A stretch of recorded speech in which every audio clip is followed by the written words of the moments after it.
This is the high-purity reverse osmosis system.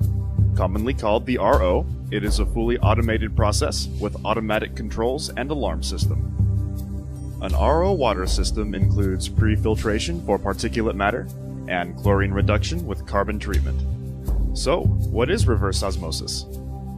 To best understand reverse osmosis, let's first look at normal osmosis. To illustrate, imagine a semi-permeable membrane with fresh water on one side and concentrated solution on the other, such as salt water. If normal osmosis takes place, the fresh water will pass through the membrane to dilute the concentrated solution. In reverse osmosis, pressure is exerted on the side with the concentrated solution to force the water molecules through the membrane to the freshwater side. This retains the salt to give us salt-free water. Particulate filtration at 5 microns is the first step in the treatment process. This filter ensures that all particulate matter is removed prior to the next step of filtration, as well as less long-term maintenance of the RO membranes. Reverse osmosis is sensitive to oxidizers such as chlorine, typically found in all city water sources.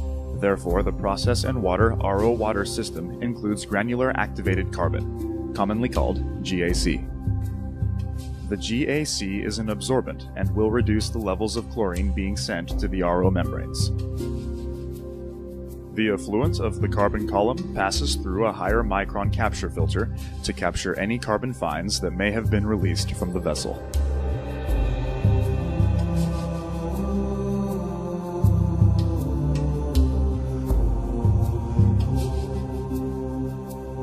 The influent water has been pre-treated and is now prepared to be processed through the reverse osmosis membrane. As the water passes through the RO membrane, there is a low pressure switch to protect the pump against low inlet flow or pressure. There are panel-mounted pressure gauges to monitor the pre-treatment and reverse osmosis inlet and outlet pressures. The neighboring control panel is used to monitor water quality and facilitate operational functions. There are 3 streams that exit the reverse osmosis process. The permeate water, which is the clean, filtered, or product water, passes through the permeate flow meter and is sent to the product water storage tank.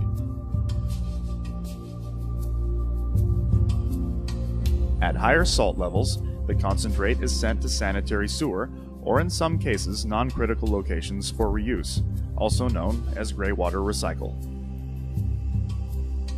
In higher water recovery applications, a small percentage of the concentrate water is sent back to the inlet of the RO membrane for recycle. The salt removal reverse osmosis step is complete and the filtered water is stored for distribution and use. The product water is fed from the bottom of the tank to the distribution pump, where it will be post-treated before being fed to the facility points of use. The clean water low in salts, typically stored for a period of time, is a target for bacterial growth. Therefore, the process and water system includes a germicidal ultraviolet disinfection unit for bacteria control. Germicidal UVC light deactivates the DNA of bacteria, viruses, and other pathogens, and thus destroys their ability to multiply, which is critical in any process and lab use environment of RO product water. The UV-treated water is passed through a final filter, usually sub-micron, to filter any organic or non-organic matter from the subsequent ultraviolet treatment. In some cases, further ionic removal will be needed to meet deionized water quality. If this is required, Process and Water implements a DI polishing bed containing strong acid cation and strong basic anion resins to remove all remaining ionic constituents in the water. The product water has been post-treated and is ready to be sent to the points of use.